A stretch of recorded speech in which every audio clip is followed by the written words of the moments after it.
Hello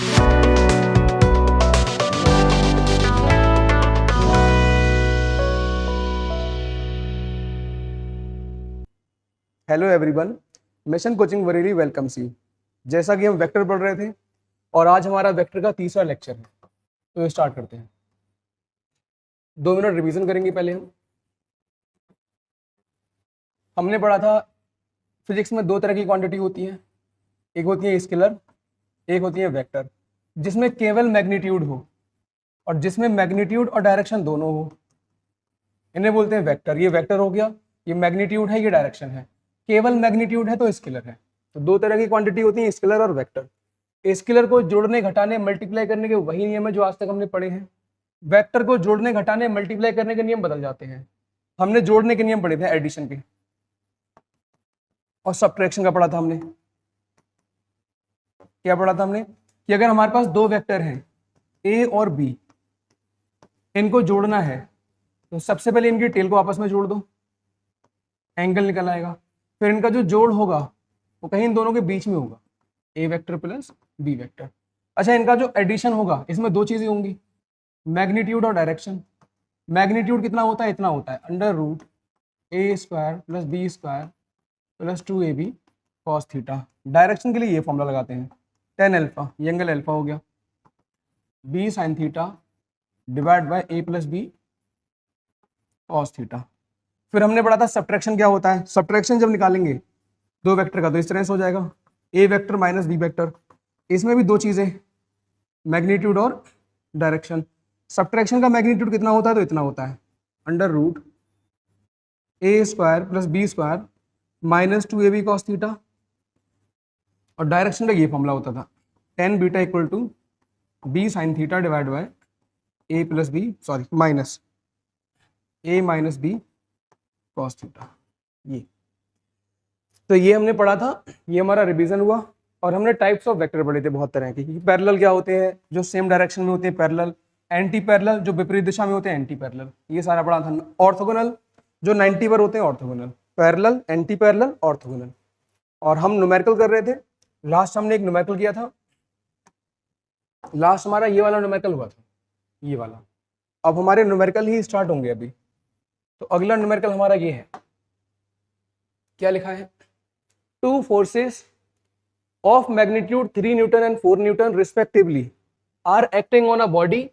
Calculate the resultant when. हमसे क्या बोला? देखो 2 फोर्स लग रहे हैं, 3 और 4। किसी बॉडी पे 2 लग रहे हैं, 3 और 4, तो उसका रिजल्टेंट बताओ।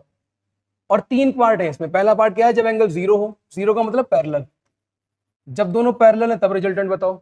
जब एंगल 180 है, 180 का मतलब एंटी पैरेलल, तब रिजल्टेंट बताओ। जब एंगल 90 है यानी कि ऑर्थोगोनल, तब रिजल्टेंट बताओ। तो हमसे बोला है 2 फोर्स हैं 3 और 4 के, अगर ये लग रहे हैं तो उनका रिजल्टेंट बताओ। कब बताओ? 0 डिग्री पे बताओ, 180 पे बताओ और 90 पे बताओ। अब एक एक करके तीनों केस करते हैं। देखो जरा, 0 डिग्री का मतलब क्या है? कुछ ऐसा होगा, एक बॉडी रखी है, इस पर दोनों वेक्टर 0 पे लग रहे हैं। 0 का मतलब कुछ ऐसा, ए को हम 3 मान ले रहे हैं और बी को हम 4 मान ले रहे हैं, दोनों ऐसे लग रहे हैं। पैरेलल का मतलब ये सेम दिशा में, और दोनों ऐसे लग रहे हैं इस तरह से। तो इस कंडीशन में रिजल्टेंट कितना होगा? तो लगाते हैं formula, under root a square plus B square plus 2ab और कॉस थीटा। सिंपल सा formula, under root a square plus B square plus 2ab cos theta. Cos 0 की वैल्यू 1 होती है, तो ये कुछ ऐसे आ जाएगा, 9 प्लस 16, 4 3 12 और इंटू 24। 24 प्लस 25 ये हो जाएगा 49, और 49 का बाहर आ जाएगा 7। तो यहाँ पे 7 आंसर आ गया। अच्छा, यहाँ पे देखो एंगल 180 है, 180 का मतलब कुछ ऐसा होगा, अगर 4 इधर लग रहा है तो 3 इधर लगता होगा, इस तरह से। 180 का मतलब एंटी पैरेलल, एक आगे है तो एक पीछे। अब रिजल्टेंट का क्या फॉर्मूला होगा? फॉर्मूला तो वही रहेगा, a square plus B square plus 2ab cos theta. अच्छा, कॉस 180 की वैल्यू होती है -1, तो जब तुम सॉल्व करोगे इतना आ जाएगा, ये 25 माइनस 24 और ये बचेगा 1। 1 का बाहर कितना आएगा? 1। तो इस बार 1 आ गया आंसर। अच्छा, जब ये 90 पे होंगे तब क्या फॉर्मूला हो जाएगा? तो फॉर्मूला ऐसा होगा, under root a square plus B square plus 2ab और कॉस 90। कॉस 90 की वैल्यू 0 होती है, तो ये पूरा टर्म 0 हो जाएगा और कुछ ऐसा बचेगा √25। 3 का स्क्वायर 9, 4 का 16, 16 9 25 और 25 का बाहर आ जाएगा, तो इस बार 5 आ गया। तो देखो ये है बहुत आसान। क्या बोला उसने, 3 और 4 दिए हैं, तो जब एंगल 0 है तब बताओ कितना मैग्नीट्यूड होगा, रिजल्टेंट होगा। जब एंगल 180 है तब कितना रिजल्टेंट होगा, 90 है तब कितना रिजल्टेंट होगा। तो हमने सिंपल फॉर्मूला लगा दिया। अब यहाँ पे एक चीज समझो जरा, देखो इस वाले केस में जब इसका एंगल 0 है तब देखो होता क्या है, एक फॉर्मूला बनाना चाह रहे हैं। देखो आर का जो फॉर्मूला होता है वो ये होता है, √a² plus B square plus 2ab cos 0। अरे यही तो बनेगा जब 0 एंगल है, cos 0 हो जाएगा। इसी फॉर्मूले में a² plus B square plus 2ab cos 0, यही तो है। cos 0 की वैल्यू 1 होती है, अंदर कुछ ऐसा बचेगा, a² plus B square plus 2ab, ये बचेगा अंदर। अच्छा ये किसी का फॉर्मूला होता है, a² plus B square plus 2ab, किसका फॉर्मूला होता है ये, a प्लस बी का होल स्क्वायर। अब स्क्वायर से अंडर रूट कट जाएगा तो r कितना आ जाएगा, a प्लस बी। अच्छा एक चीज बताओ जरा, तुम्हारे पास 4 और 7 3 है, 4 और 3, इनसे मिलके सबसे बड़ा क्या बना सकते हो तुम। जैसे तुम्हारे एक इंसान है वो 4 की ताकत लगा सकता है, 4 का फोर्स। जैसे एक ब्लॉक है, इस ब्लॉक पे हम है मान लिया, हम 4 लगा सकते हैं, और एक और इंसान है, हम 4 लगा सकते हैं, एक और इंसान है वो 3 लगा सकता है। तो हमारे पास इससे ज्यादा नहीं है, हम मैक्सिमम 4 लगा सकते हैं, वो मैक्सिमम 3 लगा सकता है। तो दोनों मिलकर सबसे ज्यादा कितना लगा सकते हैं, सबसे ज्यादा कितना हो सकता है। अरे भाई दोनों मिलकर सबसे ज्यादा कैसा लगाएंगे, जैसे एक ब्लॉक इस तरह से रखा है तो दोनों आगे को लगा दे, हमने भी 4 आगे लगाया, उसने भी 4 आगे लगाया, तो 7 हो जाएगा तो बढ़ जाएगा। अच्छा दोनों मिलकर सबसे कम कितना लगा सकते हैं, हमारे पास 4 है, हम 4 से आगे पुश कर रहे हैं, वो 3 से पीछे खींच ले तो सबसे कम होगा। सोचो ना, हमने 4 से आगे पुश किया, उसने 3 से पीछे खींच लिया, तो इस कंडीशन में सबसे कम होगा। तो यहाँ पे देखो जरा, जब ये पैरेलल होंगे, पैरेलल का मतलब दोनों सेम दिशा में इस तरह से, तो 4 और 3 से मैक्सिमम कितना मिल सकता है, मैक्सिमम, तो मैक्सिमम पैरेलल की कंडीशन में मिलेगा। सोचो कोई ब्लॉक है, उसको तुम्हें चलाना है, तो सबसे ज्यादा फोर्स कब लग सकता है, जब सारे लोग एक ही दिशा में फोर्स लगाएं, तभी तो चलेगा। तो सारे लोग एक ही दिशा में फोर्स लगाएं मतलब पैरेलल हो। तो अगर इस ब्लॉक पे ये दोनों पैरेलल लगेंगे तो ऐसे में जो रिजल्टेंट होगा ये मैक्सिमम होगा। तो तुम्हें याद रखना है बस कि जब दो वेक्टर पैरेलल होते हैं तो उनका रिजल्टेंट मैक्सिमम होता है, और कितना होता है, simple a plus B, simple a plus B. जैसे यहीं पे देख लो, ये जो ऊपर किया है यहाँ पे साफ साफ दिख रहा है एंगल कितना है, 0। 0 का मतलब ये पैरेलल है। जब तुम्हें पैरेलल दिखे ना तो रिजल्टेंट सिंपल जोड़ दो, सिंपल जोड़ने का मतलब 4 3 7, ज्यादा करना ही नहीं है हमें सॉल्व, जब भी पैरेलल होंगे। अच्छा अब यहाँ पे आ जाओ, एंटी पैरेलल, यहाँ पे भी जरा फॉर्मूला बनाते हैं। क्या फॉर्मूला होता है, √a² plus B square plus 2ab, और यहाँ पे कितना है 180। जब एंटी पैरेलल है तब क्या फॉर्मूला बनता है, 180 पे। अच्छा cos 180 की वैल्यू होती है -1, तो ये ऐसा आ जाएगा √a² plus B square minus 2ab। अच्छा ये किसी का फॉर्मूला बनता है, ये इसका बनता है a माइनस बी का होल स्क्वायर, फिर से 2 से अंडर रूट कटेगा और r कितना आ जाएगा, ये डिफरेंस बना लो ऐसे इस तरह से। अच्छा अब यहाँ देखो, ये जो है ना, ये जैसे जब वेक्टर पैरेलल होते थे तो रिजल्टेंट मैक्सिमम होता है, और कितना होता है, सिंपल जोड़ दो। अभी हमने तुम्हें बताया कि सबसे कम कब लगेगा, जैसे हम हैं 4 लगा सकते हैं, एक है 3 लगा सकता है, तो दोनों मिलकर सबसे कम कब देंगे, इस कंडीशन में। सोचो हमने आगे पुश किया, हम 4 से इसे आगे बढ़ाना चाह रहे हैं, 4 से ही बढ़ा सकते हैं, उसने पीछे खींच दिया 3 से, तो कितने से आगे बढ़ेगा, 1 से ना। तो ये मिनिमम वाली कंडीशन है, जब दो वेक्टर एंटी पैरेलल होते हैं, एंटी पैरेलल, तो रिजल्टेंट सबसे कम होता है, सबसे कम।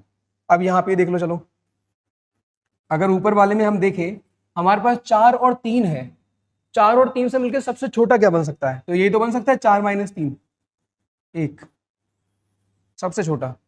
अच्छा 90 पे आ जाओ, 90 पे कुछ ऐसा हो जाएगा √a² plus B square plus 2ab cos 90।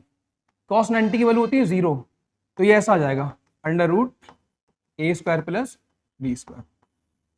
तो अगर वेक्टर 90 पे है तो सिंपल फॉर्मूला लगा दो under root a square plus B square. जैसे यहीं पे देख लो 3 और 4 90 पे हैं, तो हमारा रिजल्टेंट कितना हो जाएगा, सिंपल सा under root a square plus B square. आगे सॉल्व ही मत करो, कितना आ जाएगा 5।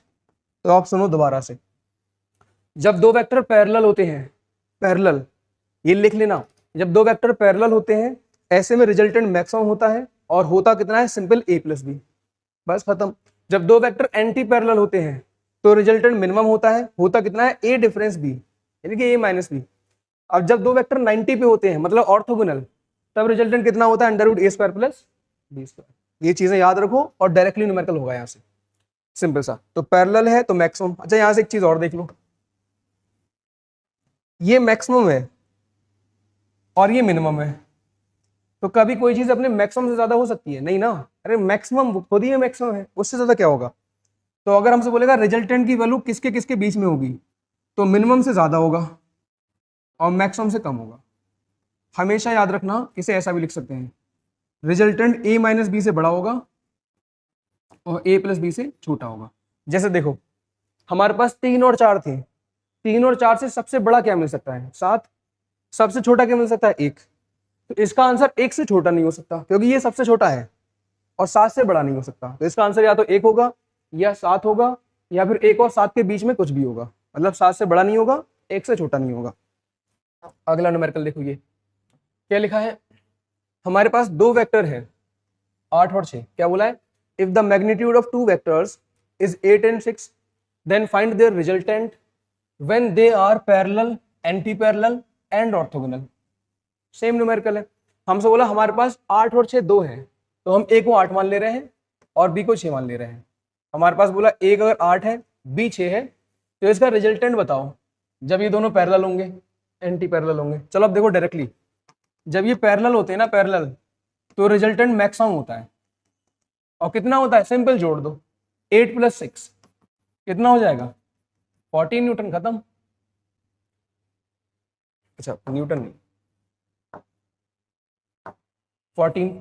अच्छा जब ये एंटी पैरेलल होते हैं तो हमें पता है रिजल्टेंट मिनिमम होता है, और मिनिमम क्या कर रहा है, सिंपल माइनस, 8 में से 6 गया 2।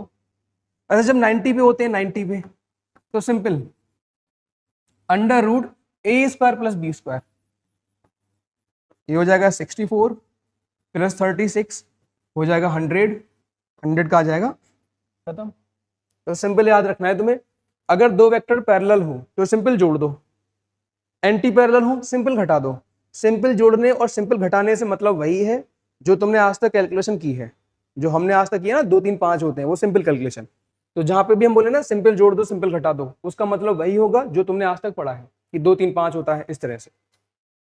तो यहां से एक चीज और सुनो, इसका मैक्सिमम आंसर कितना हो सकता है आर का, 14, और मिनिमम कितना हो सकता है, 2। तो अगर हमसे बोला जाए कि आर का आंसर क्या 2 से कम हो सकता है, अरे मिनिमम है ये, इससे कम कुछ नहीं होगा। कि आर का आंसर 14 से ज्यादा हो सकता है क्या, मैक्सिमम इससे ज्यादा कुछ नहीं होगा। तो आर का आंसर 2 से छोटा होगा, 14 से ज्यादा होगा, या इनके बीच में होगा, ठीक है ना, 2 से छोटा, 14 से ज्यादा, या इनके बीच में। अगर कोई तुमसे ये बोले कि इस वाले न्यूमेरिकल में कि आर का वैल्यू इतना हो सकता है 1, तो तुम सिंपल कह देना नहीं, 1 नहीं हो सकता क्योंकि 2 से छोटा नहीं होगा, 14 से बड़ा नहीं होगा, ठीक है। अब हम ये न्यूमेरिकल करते हैं। हमारे पहला न्यूमेरिकल हमारा ये है, दो वेक्टर हैं जिनका मैग्नीट्यूड 2 और 4 है, 2 और 4, सिंपल सा, एक का मैग्नीट्यूड 2 है, एक का 4 है। तो हमसे बोला रिजल्टेंट क्या हो सकता है, इनमें से क्या हो सकता है। अच्छा बताओ, अगर तुम्हारे पास 2 और 4 है तो इससे मैक्सिमम क्या मिल सकता है, 6 ना, सिंपल जोड़ दो। मिनिमम क्या मिल सकता है, मिनिमम सिंपल घटा दो, 4 में से 2 गया 2, यही तो होगा। मैक्सिमम कितना मिल सकता है, 6, मिनिमम कितना मिल सकता है, 2। या तो आंसर 2 होगा या 6 होगा, या 2 और 6 के बीच में होगा।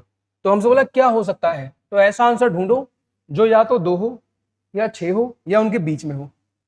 और ऐसा आंसर कौन सा है, क्या 1 2 और 6 के बीच में होगा, नहीं, ये भी नहीं होगा, ये भी नहीं होगा, कौन सा आंसर है, ये वाला हो गया। अच्छा इस वाले पे आओ, हमसे बोला दो वेक्टर 5 और 7 है, बताओ इनसे मैक्सिमम कितना मिलेगा, 12, और इनसे मिनिमम कितना मिलेगा, 7 में से 5 गया 2, तो मैक्सिमम 12 मिलेगा, मिनिमम 2 मिलेगा। तो आंसर या तो 2 होगा या 12 होगा या 2 और 12 के बीच में होगा। तो इसमें बोला कौन सा नहीं होगा, तो 2 तो हो जाएगा, 5 भी हो जाएगा, 7 भी हो जाएगा, कौन सा नहीं होगा, ये नहीं हो सकता। ठीक है, और देखो ऐसे और भी न्यूमेरिकल कुछ, चलो ये देखो ये वाला, बताओ इसमें जरा क्या लिखा है। दो फोर्स हैं, कितने कितने, 10 और 6। तो हमसे बोला रिजल्टेंट क्या हो सकता है, बताओ मैक्सिमम कितना मिलेगा यहाँ पे, अरे बोलो, और मिनिमम कितना मिलेगा, 4। मैक्सिमम 16 मिलेगा, मिनिमम 4 मिलेगा। तो 4 से कम नहीं होगा, 16 से ज्यादा नहीं होगा, 4 होगा या 16 होगा या इनके बीच में होगा। कौन सा आंसर है ऐसा, ये वाला ना, ये हो जाएगा, सिंपल। अब हम थोड़े टफ न्यूमेरिकल करते हैं। ये देखो ये वाला, ये न्यूमेरिकल क्या दिया है, हमसे बोला है अगर ए वेक्टर प्लस बी वेक्टर का मैग्नीट्यूड, अच्छा ये जो लाइनें होती हैं इसका मतलब मैग्नीट्यूड होता है, a vector plus B vector उसका मैग्नीट्यूड, ए वेक्टर माइनस बी वेक्टर उसका मैग्नीट्यूड बराबर हो, तो ए और बी में क्या एंगल बनेगा। अच्छा मैग्नीट्यूड का मतलब क्या होता है, अच्छा एक बार बताओ इसका मैग्नीट्यूड कितना होगा, अरे एडिशन का मैग्नीट्यूड कितना होता है, इतना ही तो होता है, a square plus B square plus 2ab cos theta. A plus B का मैग्नीट्यूड इतना होता है। अच्छा ए माइनस बी का मैग्नीट्यूड कितना होता है, तो इतना होता है, a square plus B square minus 2ab cos theta, simple. अब दोनों साइड में स्क्वायरिंग कर दो, squaring on both sides. Squaring का मतलब 2 पावर, जब तुम 2 पावर करोगे तो अंडर रूट से अंडर रूट हट जाएगा, कुछ ऐसा बचेगा, a square plus B square plus 2ab cos theta, यहाँ बचेगा a square plus B square minus 2ab cos theta. अब देखो ए स्क्वायर से a square cancel, b square से b square cancel, 2ab cos theta ये इधर ले लो तो प्लस का हो जाएगा 4ab कॉस थीटा, 0 के बराबर। यहाँ से cos theta equal to 0/4ab, 0 के नीचे कुछ भी होगा 0 हो जाएगा। अच्छा कॉस में 0 कितने की वैल्यू होती है, 90 की, तो एंगल कितना आ जाएगा, 90। तो सिंपल सा हमसे बोला था a प्लस बी का जो मैग्नीट्यूड होगा ये बराबर होगा a माइनस बी के मैग्नीट्यूड के, तो हमने मैग्नीट्यूड का फॉर्मूला लगा दिया, मैग्नीट्यूड का फॉर्मूला लगा दिया, बाकी सॉल्व कर दिया है। अगला देखो, अगला ये न्यूमेरिकल है, देखो क्या बोला है, a प्लस बी का एडिशन किसके बराबर है, सी के। ऐसा पढ़ा करो, a vector plus B vector बराबर है सी के, और हमें ये कंडीशन दे दी है, तो a और b के बीच में एंगल बताओ कितना होगा। तो देखो जैसा हमारा ऐसा लिखा होता था, R vector equal to A vector plus B vector, R किसका किसका एडिशन होता था, ए और, तो हमारा आर का कुछ ऐसे फॉर्मूला बनता था, a square B square 2ab cos theta. इस बार उसने आर नहीं लिखा है, इस बार उसने आर की जगह सी लिख दिया है, तो मतलब थोड़ी ना है कोई कुछ भी लिख दे, वो ऐसा लिख दिया उसने, ए वेक्टर प्लस, अरे R equal to A plus B होता था, आर की जगह जरूरी थोड़ी ना आर हो, कुछ भी हो सकता है ना, उसने सी ले लिया, तो यहां से ऐसा बना सकते हैं, a square plus B square plus 2ab cos theta. फिर स्क्वायरिंग कर दो दोनों साइड में, क्योंकि यहाँ पे अंडर रूट है ना, हटाना है तो पावर 2 करनी पड़ेगी, तो यहाँ पे c square equal to a square plus B square plus 2ab cos theta. अच्छा एक चीज देखो जरा, a square plus B square की जगह तुम सी स्क्वायर लगा सकते हो, इसकी जगह सी स्क्वायर लगा दो प्लस 2ab कॉस थीटा, तो ये कितना हो जाएगा, ये आ जाएगा 2ab cos theta equal to 0, 0 आ जाएगा, तो यहाँ से कॉस थीटा कितना आ जाएगा, 0। कॉस में 0 कितने की वैल्यू होती है, 90 की, या π/2 लिख लो, 90 को π/2 भी लिख सकते हैं, तो एंगल हो जाएगा π/2।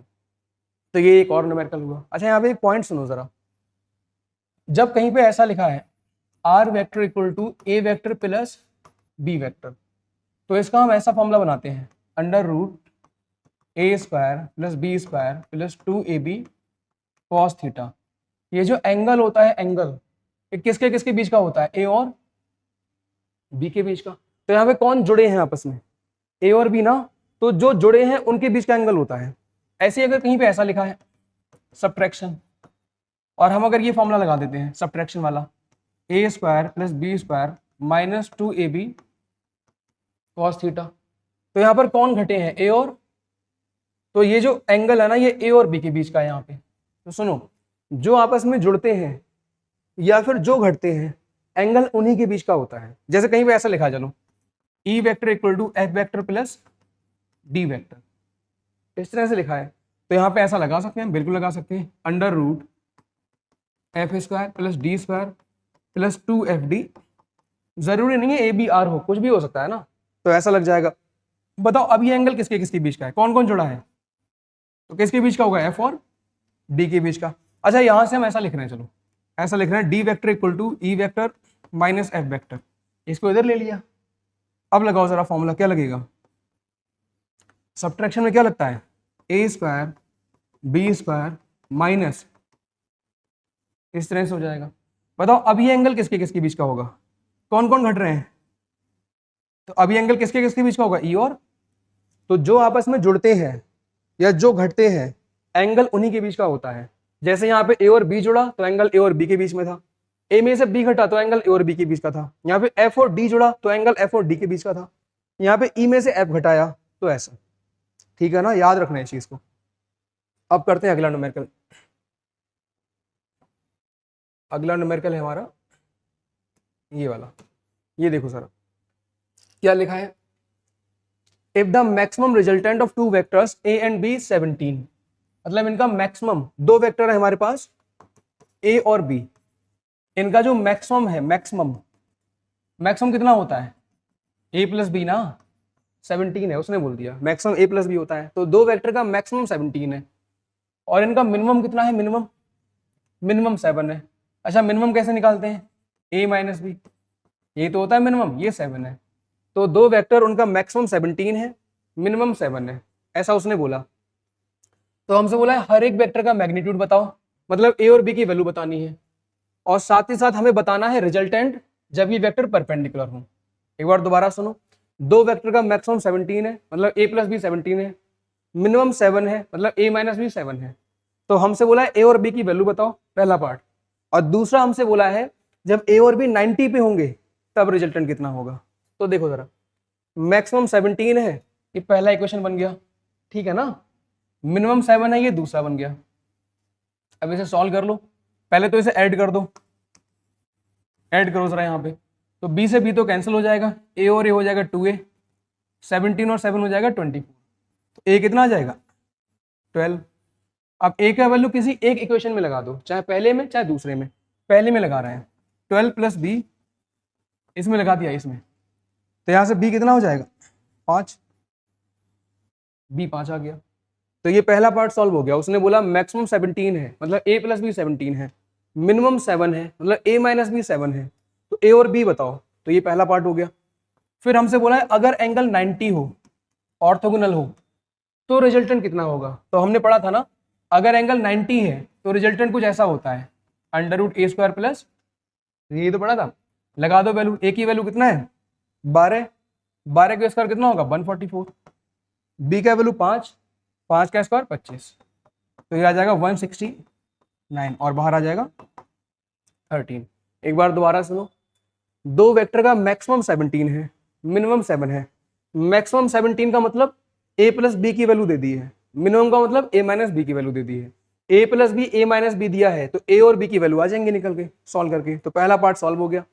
हमसे बोला जब ये वेक्टर 90 पे होंगे तो रिजल्टेंट कितना होगा, तो 90 पे होते हैं तो ये फॉर्मूला होता है, अरे अभी तो पढ़ा था, जब पैरेलल होते हैं तो रिजल्टेंट होता है a plus B, anti parallel होते हैं तो रिजल्टेंट होता है a माइनस बी, और जब 90 पे होते हैं तो रिजल्टेंट होता है under root a square plus B square. Simple. अगला न्यूमेरिकल देखो, अब ये बहुत शानदार न्यूमेरिकल है। क्या लिखा है, a vector equal to B vector plus C vector, a का वैल्यू 13, बी का वैल्यू 12 और सी का वैल्यू 5। तो हमसे बोला ए और सी के बीच का एंगल बताओ। चलो अब ध्यान देना जरा, ऐसा लिखा है ना, ये सॉल्व करते हैं हमसे, a vector equal to B vector plus C vector. क्या यहां से ऐसा फॉर्मूला बना सकते हैं, a equal to under root b square plus c square plus 2bc cos theta. अरे ऐसा ही तो बनता है, जैसे r equal to A plus B होता था तो r का बन जाता था। अब सारी वैल्यू लगाओ जरा, a का वैल्यू 13 है, ये 144, c का वैल्यू 5 25 हो जाएगा, प्लस 2 इंटू 12 इंटू 5 और कॉस थीटा, कॉस तो हमें निकालना है, एंगल तो पूछा है, कॉस निकालना है। स्क्वायरिंग कर दो तो 13 का स्क्वायर 169 और यहाँ पे अंडर रूट हट जाएगा 144 प्लस 25 ये 169 होगा, 12 पंजे 60 दूनी 120 ऐसा हो जाएगा। तो यहाँ से आ जाएगा 120 cos theta equal to 0। 169 minus 169 कितना होगा 0। तो यहाँ से कॉस थीटा कितना आ जाएगा 0। कॉस में 0 कितने की वैल्यू होती है, अरे अभी तो पढ़ा था 90 की, तो एंगल कितना हो जाएगा 90। अब सुनो जरा, यहाँ पे लिखा है a vector equal to B vector plus C vector, तो ये कौन कौन जुड़ रहे हैं आपस में ये बताओ। ये जो सॉल्व किया ना इधर का पार्ट ये गलत है इस न्यूमेरिकल के हिसाब से।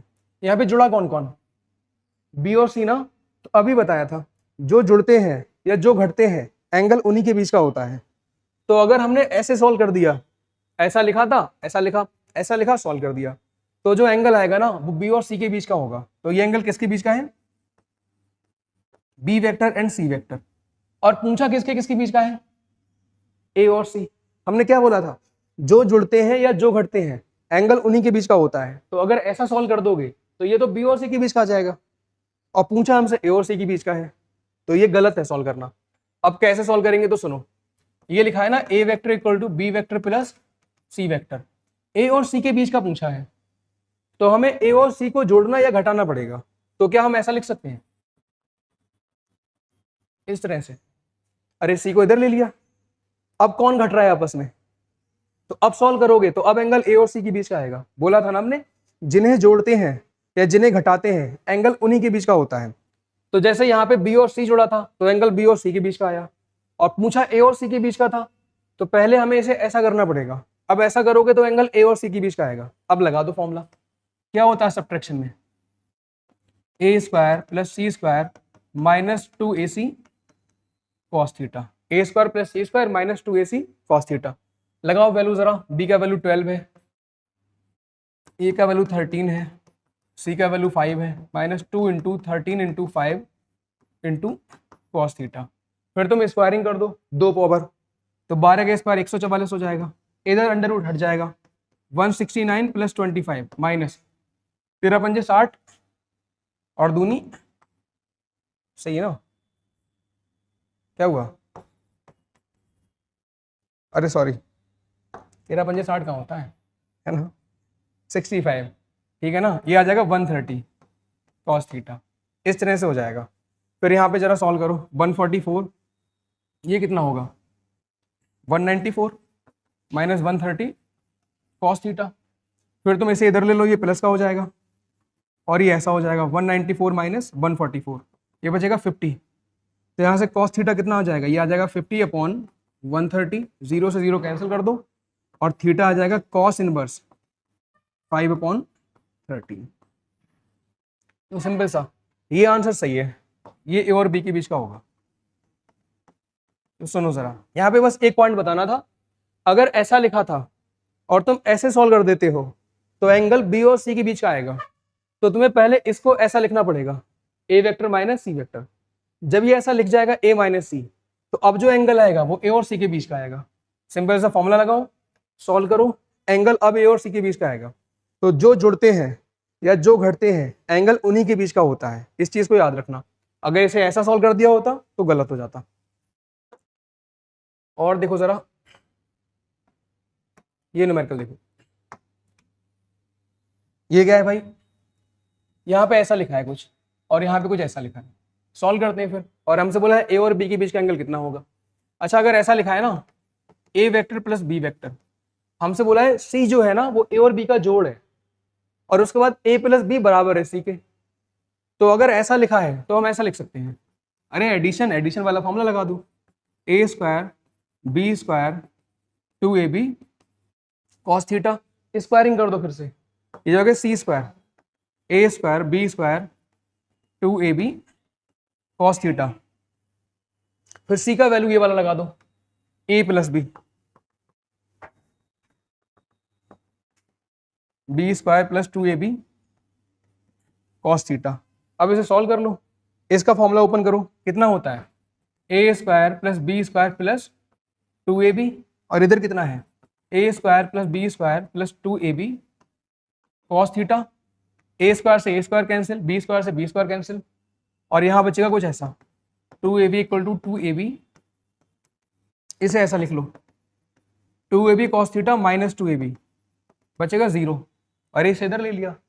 अब इसमें 2ab कॉमन ले लो, बचेगा कॉस थीटा माइनस 1, उसके बाद कॉस थीटा माइनस 1 0 के बराबर कर दो, तो यहाँ से आ जाएगा cos theta equal to 1, cos में 1 कितने की वैल्यू होती है 0 की, तो थीटा कितना आ जाएगा 0, तो इसका आंसर ये हो जाएगा। एक बार दोबारा देखो, a plus b equal to c था, तो यहाँ से ऐसा लिख सकते हैं हम इस तरह से। उसके बाद हमने क्या किया, स्क्वायरिंग किया, तो यहाँ पे स्क्वायर आ गया, यहाँ पे अंडर रूट हट गया, फिर सी की ये वैल्यू लगा दो a प्लस बी, सी की जगह लगाओ a प्लस बी, फिर सॉल्व कर दो, सॉल्व करोगे आंसर आ जाएगा। अगला ये देखो, ये वाला, चलो अगला हमारा ये न्यूमेरिकल है, p vector plus q vector बराबर दिया है p vector minus q vector के, तो इनमें से कौन सा सही होगा। तो इसके दो मेथड है, पहला मेथड है ऑप्शन चेक करके, तो ऑप्शन चेक करके करते हैं। पहला दिया है p इक्वल टू q, तुम p की वैल्यू q के बराबर लगाओ और चेक करो क्या ये सही होगा या नहीं होगा। तो जहां जहां पे p है वहां पे q लगा दो, लगाओ जरा यहाँ पे q प्लस q, जहां जहां पे p है, तो देखो q प्लस q कितना हो जाएगा 2q, और q में से q जाएगा कितना बचेगा 0। क्या ये हो सकता है ट्रू, ये कैसे हो जाएगा, ये वाला साइड इसके बराबर थोड़ी ना है, पहला ऑप्शन तो होगा नहीं। अरे हमें p की वैल्यू q लगानी है, q लगा के चेक करो क्या ये वाला साइड इसके बराबर होगा या नहीं होगा, नहीं होगा तो ऑप्शन गलत है। फिर तुम ये वाला देखो, q की वैल्यू 0 लगा के देखो जरा, तो कितना हो जाएगा p वेक्टर प्लस 0 और p वेक्टर माइनस 0, इधर कितना बचेगा p और इधर भी कितना बचेगा, हो गया बराबर। तो तुम ये वैल्यू लगा के देखो, ये वैल्यू लगा के देखो और चेक करो क्या ये वाला साइड इसके बराबर होगा, जिसमें बराबर होगा वो आंसर आ जाएगा, तो ये वाला आंसर हो जाएगा। या फिर एक और चीज देखो, ऐसा लिखा है, अच्छा ये कब ट्रू हो सकता है p plus Q p minus Q के, ऐसा कब हो सकता है पॉसिबल। तो सुनो, अगर कहीं पे ऐसा लिखा हो 4 प्लस 0 या फिर 4 माइनस 0, तो बात तो एक ही है, 4 इक्वल टू 4, 4 प्लस 0 लिखो या 4 माइनस 0 लिखो, तो बात एक ही है। तो जब q 0 होगा, q 0, तभी ये ट्रू हो सकता है, वरना हो ही नहीं सकता। करके देख लो तुम, q का और कोई वैल्यू लगाओ, चलो अपनी तरफ से लगा रहे हैं, 2 लगा रहे हैं q का वैल्यू, लगाओ जरा 4 प्लस 2 और 4 माइनस 2, क्या बराबर होगा, नहीं होगा। तो या तो ऐसा करके देख लो कि p प्लस क्यू अगर p माइनस क्यू के बराबर है, तो ऐसा कब पॉसिबल है, जब q की वैल्यू 0 हो, 0 लगाओगे तो बराबर हो जाएगा। और देखो न्यूमेरिकल, अच्छा आप न्यूमेरिकल खत्म करते हैं, अब थोड़ी सी प्रॉपर्टीज कर लेते हैं इसकी हम।